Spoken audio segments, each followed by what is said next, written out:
إنك أنت الوهاب سبحان ربك رب العزة عما يصفون وسلام على المرسلين والحمد لله رب العالمين وعليكم السلام ورحمة الله وبركاته الحمد لله ونستعينه ونستغفره ونعوذ بالله من شرور أنفسنا من يهده الله فلا مضل له ومن يضلله فلا هادي له ونشهد أن لا إله إلا الله وحده لا شريك له ونشهد أن محمدا عبده ورسوله أما بعد فأعوذ بالله من الشيطان الرجيم بسم الله الرحمن الرحيم وما أرسلناك إلا رحمة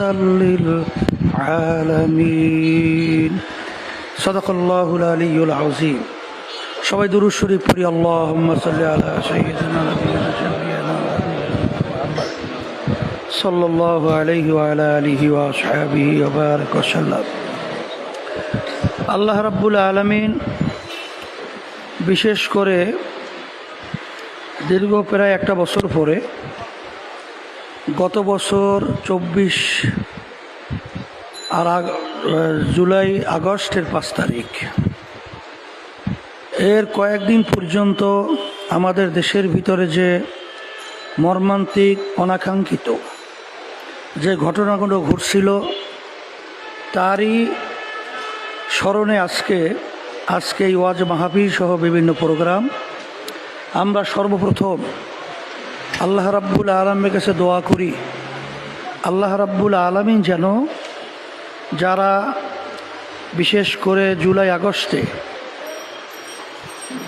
ঈমান নিয়ে দুনিয়া থেকে চলে গেছেন আল্লাহ যেন তাদের শাহাদাতের দরজা দান করেন, তাদের দরজা আল্লাহ রাব্বুল আলামিন বেহেশতের ভিতরে বুলন্দ করে দেন। যারা বিশেষ করে অসুস্থ আছে আল্লাহ তাদেরকে যেন সুস্থ করে দেন। আর অনেকেই কিন্তু অন্ধ হয়ে গেছে, আর কোনোদিন আলোর মুখ তারা দেখছে না। আল্লাহ রাব্বুল আলামিন তাদেরকে আলোর মুখ দেখার আল্লাহ তৌফিক দান করুক। এখন কথা হলো, জুলাই 5ই আগস্ট এই মর্মান্তিক ঘটনা কেন ঘটল? এই ঘটার মূল পিছনে কারণ হলো আল্লাহ রাব্বুল আলামিন সমস্ত মাখলুকাত সৃষ্টি করেছেন। আল্লাহ রাব্বুল আলামিন আশরাফুল মাখলুকাত হিসেবে মানুষকে ঘোষণা করছেন। আর এই মানুষগুলো দুনিয়াতে শান্তি পেতে হলে কোন নিয়ম নীতি আদর্শ অবলম্বন করলে তারা দুনিয়াতে শান্তি পাবে, আখেরাতে মুক্তি পাবে, সেই গাইডলাইন নিয়ে আল্লাহ রাব্বুল আলামিন তার রাসূল মুহাম্মদুর রাসূলুল্লাহ সাল্লাল্লাহু আলাইহি ওয়াসাল্লামকে পাঠিয়ে আল্লাহ ঘোষণা করলেন, ওমা আরসালনাকা ইল্লা রাহমাতাল লিল আলামিন। আমি আমার রসুলকে দুনিয়াতে পাঠিয়েছি সমস্ত মাখলুকাতের শান্তির দূত হিসাবে। সবাই বলি আলহামদুলিল্লাহ। তার বাস্তবতা হলো এই যে আল্লাহ রসুল সাল্লাল্লাহু আলাইহি ওয়াসাল্লাম যে শান্তির দূত ছিল, সেটা শুধু আমরা মুসলমান বলি তাই না। অক্সফোর্ড বিশ্ববিদ্যালয় যেটা প্রতিষ্ঠা করেছে বিজাতিরা, তাম দুনিয়ার ভিতরে উল্লেখযোগ্য শিক্ষা প্রতিষ্ঠানের মধ্যে উল্লেখযোগ্য শিক্ষা প্রতিষ্ঠানের নাম হলো অক্সফোর্ড বিশ্ববিদ্যালয়।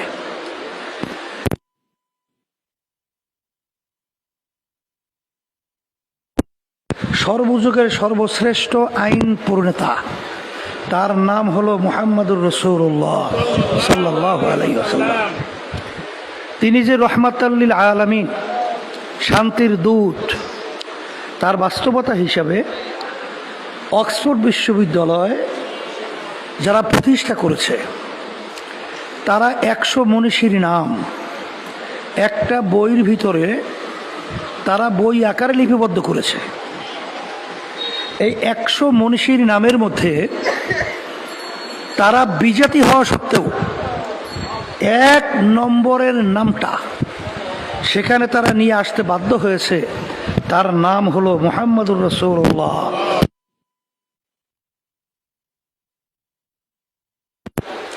তখন আমাদের ইঞ্জিনিয়ার আব্দুল হাই সাহেব সে আমাকে বলছিল, হুজুর আমার বাসায় একটু বেড়াতে যাবেন, মদিনা শরীফ সে থাকে।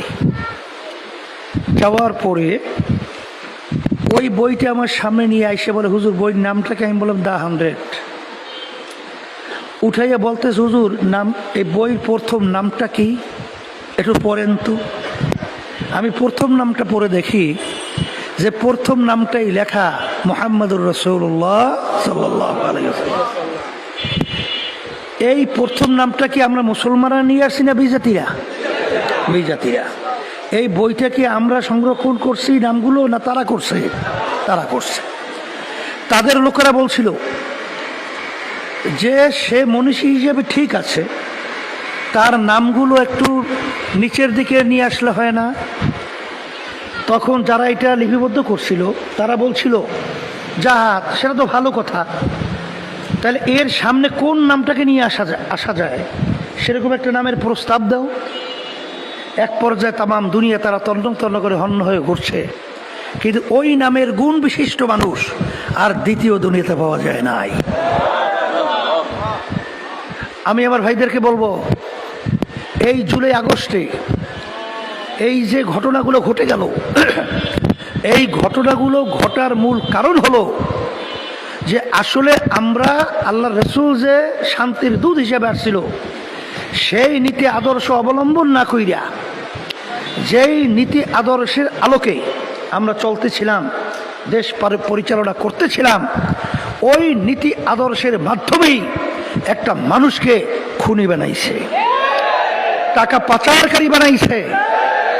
আয়নাঘর তামাম দুনিয়ার বিরল ইতিহাস, এত বড় নির্মম পশত্ব আচরণ যেটা শুনলে শরীরের পশমদার হয়ে যায়। এই নির্মম নির্যাতনের ঘর এইটা তৈরি হওয়ার মূল কারণ হলো এই নীতি আদর্শ ফলো না করার কারণে।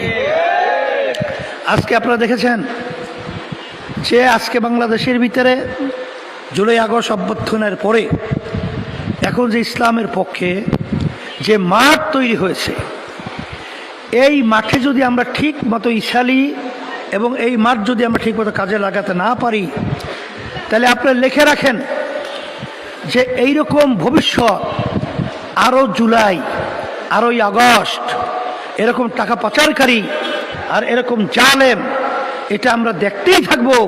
এখান থেকে আমরা কোনোদিনই বাঁচতে পারবো না। এই জন্য আমি আমার ভাইদেরকে বলবো যে পর্দা আলে মা বোনরা যারা শুনছেন, আসলে বাস্তবতা হলো এই যে আল্লাহ দুনিয়া সৃষ্টি করেছেন, মানুষ দুনিয়ার ভিতরে শান্তি পেতে হলে কোন নীতি আদর্শ ফলো করলে তারা দুনিয়াতে শান্তি পাবে, আখেরাতে মুক্তি পাবে, একমাত্র সৃষ্টিকর্তা ছাড়া অন্য কি ভালো কেউ জানতে পারে? এই জন্য আমার আব্বাজান রহমাতুল্লাহি আলাইহি একটা কথা বলতেন, ইঞ্জিনিয়ার যে ইঞ্জিনিয়ার তৈরি করে ওই ইঞ্জিন সম্পর্কে ইঞ্জিনিয়ার ভালো জানে, যে ইঞ্জিনের কোন পাইপে তৈল ঢুকাতে হবে, কোন পাইপে মোবিল ঢুকাতে হবে। কিন্তু কেউ যদি চালাকি করে ইঞ্জিনিয়ারের থিওরি বাদ দিয়ে মোবিলের পাইপে কেউ যদি তৈল ঢুকায়, ইঞ্জিন চলবে? ইঞ্জিন ধ্বংস হবে। মানুষ কে তৈরি করছেন? এই দুনিয়া কে সৃষ্টি করছেন? কোন নীতি আদর্শ ফলো করলে মানুষ দুনিয়াতে শান্তি পাবে, এইটা কে ভালো জানে? আবার জোরে বলেন, কে ভালো জানে? এই জন্য আমার ভাইদেরকে বলবো, আওয়ামী লীগ, বিএনপি, জাতীয় পার্টি, অন্যান্য আদার্স মানব রচিত তন্ত্র মন্ত্র তারা দেশ পরিচালনা করেছে, এদের পরিচালনা দেশ আমরা দেখেছি। এখন যেই দেশের ভিতরে 92% মুসলমান বসবাস করে, যেই দেশের ভিতরে এই বাংলাদেশের রাজধানী ঢাকাকে বলা হয় মসজিদের নগরী, এই দেশের ভিতরে আজানের শব্দে বাচ্চাদের ঘুম ভেঙে যায়, আজানের শব্দে বাচ্চারা মায়ের কোলে ঘরে যায়, সেই দেশের ভিতরে একটা নীতি আদর্শ অনুযায়ী দেশ পরিচালনা আমরা বাংলাদেশের মুসলমান দেখি নাই, এবং অন্য বিজাতি যারা রয়েছে তারাও দেখে নাই। সেই নীতি আদর্শের নাম হলো ইসলাম। এখন আমরা একটু পরীক্ষামূলক ইসলামী নীতি আদর্শটা দেখতে পারি না? আসতে বলেন, দেখতে পারি না? 5ই আগস্টের পরে আপনারা দেখেছেন যখন এই দেশের মধ্যে যখন প্রশাসন সহ সর্বত্র তাদের কার্যক্রম স্থবির হয়ে গেছিল, তখন আমরা পরিষ্কারভাবে দেখেছি ইসলামী আন্দোলন বাংলাদেশ এবং তাদের সহযোগী সংগঠনগুলো তখন কিন্তু সংখ্যালঘু অর্থাৎ বিজাতিদের জান মাল ইজ্জত এবং তাদের উপাসনালয়গুলো আমরা পাহারার মাধ্যমে হেফাজত সংরক্ষণের দায়িত্ব পালন করেছি। আপনারা তখন দেখেছেন যে বাংলাদেশের ভিতরে যখন প্রশাসন রাস্তার ভিতরে ট্রাফিক সিগন্যাল যখন তারা দায়িত্ব পালন করতে কি এক পর্যায়ে ছেড়ে দিয়েছিল, তখন আমরা সারা দেশের মধ্যে মানুষের কষ্ট লাঘবের জন্যে আমরা সারা দেশের ট্রাফিকের সিগন্যালের দায়িত্ব পালন করেছি, যার বাস্তবতা ইসলামী নীতি আদর্শ। আপনারা 28শে জুন দেখেছেন আমরা যখন সোহরাওয়ার্দী উদ্যানে আমরা যখন মহাসমাবেশ করেছি, তখন হিন্দুদের মহাজোটের এই মহাসচিব, তারপর বৌদ্ধ খ্রিস্টানদের, আমাদের স্টেজে কি তাদের আসার কথা? কিন্তু তারা বাংলাদেশে বসবাস করে, তারা আমাদের সম্পর্কে জানে না। তারা কিন্তু পরিষ্কারভাবে বলেছেন। আজকেও আমি যখন সংসদে গেছিলাম, তখন মনে হয় বৌদ্ধদেরই একজন নেতা আমাকে ধৈরেই বলে, হুজুর আপনাকে বহুদিন পর তালাশ করতেছিলাম, আপনার সঙ্গে একটু দেখা করব। এমন ভাবে সে আমাকে আবেগে জড়ায় ধরছে। তখন আমি দেখলাম, আমি গেছিলাম মনে পড়ে কামালপুরে আমি মসজিদে উঠতেছি, তখন এক হিন্দু দাদু দৌড়ে এসে আমাকে জড়াইয়ে ধরছে। আমি তো চিনি না, জড়াইয়ে ধরার পরে বলতেছে, হুজুর ভালোভাবে চিন্তা ভাবনা করে দেখছি, আসলে আপনাদের এই নীতি আদর্শের মানুষরা আসলে মানুষ শান্তিতে বসবাস করার পরিবেশ ছিল না, নাইও। তা সেই হিসাবে আমি আমার ভাইদেরকে বলবো যে আপনারা আমার শুধু কথা শোনা কথা বলা এইটাই শুধু দায়িত্ব না, আপনার আমার দায়িত্ব হলো এই যে বর্তমানে যে ক্ষেত্র তৈরি হয়েছে, এই ক্ষেত্রে আমরা কাজে লাগিয়ে এই ফসল আমাদের ঘরে তুলতে হবে। তাইলেই যারা নাকি জুলাই এবং আগস্টে শাহাদত বরণ করেছেন, মায়ের কুল হারা হয়েছে, সেই রুহের শান্তি পাবে। আর যদি আজকে আমরা এক কথায় নিশ্চুপ থাকি, আজকে যদি আবার সেই চাঁদাবাজ, সেই টেন্ডারবাজ, সেই মিথ্যা কেসের মাধ্যমে হাজার হাজার লক্ষ লক্ষ ফ্যামিলি যেগুলো একেবারে নিষ্পেষিত শেষ করে ফেলছে, এবং যারা নাকি আমাদের দেশে টাকা পাচার করে বিদেশে অট্টালিকা তৈরি করে এই দেশকে একবার দুইবার নয় 5 বার তামাম দুনিয়ার মধ্যে চোরের দিক থেকে ফার্স্ট বানায়, তারা যদি বিভিন্ন পদ্ধতিতে আবার ক্ষমতায় যায়, আর সেখানে যদি আপনার আমার কোনো চেষ্টা, আপনার আমার তদবির যদি না থাকে, তাইলে কিয়ামতের ময়দানে এবং বিবেকের কাছে এবং ইতিহাস আপনাদেরকে ধিক্কার দিবে, আপনাদেরকে ঘৃণা করবে। সেই লক্ষ্য নিয়েই আমাদের দায়িত্ব হলো, মান রাআ মিনকুম মুনকারান ফালিয়ুগাইয়িরু বিয়াদিহি ফাইল্লাম ইয়াস্তাতি' বিলিসানিহি ফাইল্লাম ইয়াস্তাতি' বিকলবিহি ওয়া যালিকা যাফুল ঈমান। আমাদের দায়িত্ব কর্তব্য হলো, ঈমান বলা হয় অন্যায় প্রতিবাদে শক্তিতে হাত দিয়ে ফিরাও, ওই পরিমাণ শক্তির মুখ দিয়ে বইলা ফিরাও, ওই পরিমাণ শক্তি না থাকলে মনে মনে পরিকল্পনা করতে থাকো কিভাবে অন্যায়কে ফিরানো যায়।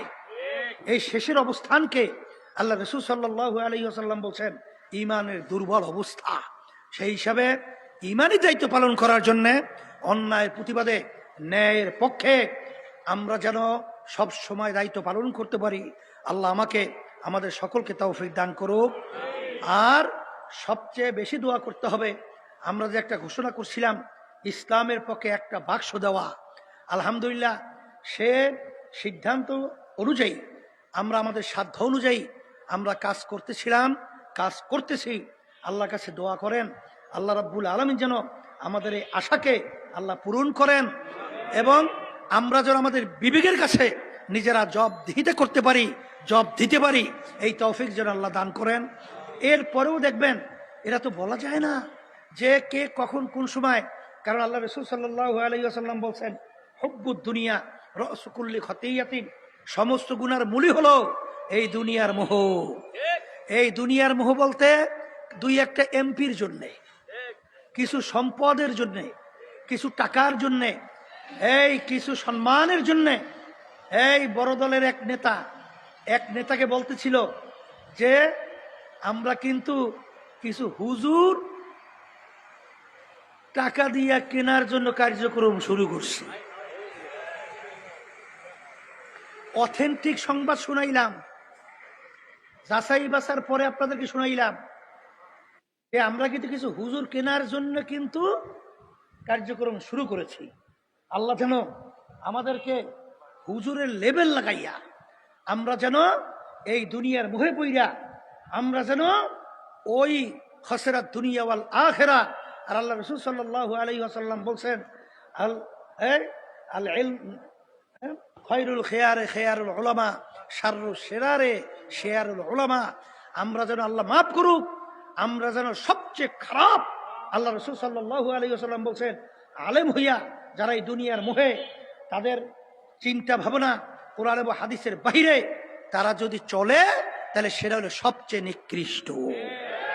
আল্লাহ যেন আমাদের এই নিকৃষ্ট এই গ্লানি থেকে আল্লাহ আমাকে আমাদের সকলকে হেফাজতে রাখেন। আর সজাগ থাকতে হবে দুষ্ট লোকের মিষ্টি কথা, দুষ্ট লোকের মিষ্টি কথা। যখন চোরামি করে, চুরি করে, তখন কিন্তু দেখবেন আপনার সামনে খুব কৌশলী, খুব সুন্দর পকেটের দিকে, তখন আপনার পকেট মারবে। অনেকে কিন্তু আমরা লেবাস লাগাইয়া ইসলামের শক্তি যেন উত্থান না হতে পারে, দুই একটা সিটের জন্য এই 53 বছর ইসলামকে জবাই করছে, সামনে যেন না পারে। আমাদেরকে সজাগ থাকতে হবে, অন্যায় প্রতিবাদে আওয়াজ তুলতে হবে। ওরা বাংলার জমিনের মধ্যে আল্লাহর রহমতে মাথা উঁচু করে দাঁড়াতে পারবে না ইনশাআল্লাহ। এই আশাবাদ ব্যক্ত করছি ইনশাআল্লাহ। আল্লাহ রাব্বুল আলামিন আমাদের সবাইকে আল্লাহর খাস বান্দা হিসেবে কবুল করুক। দোয়া কি সহজে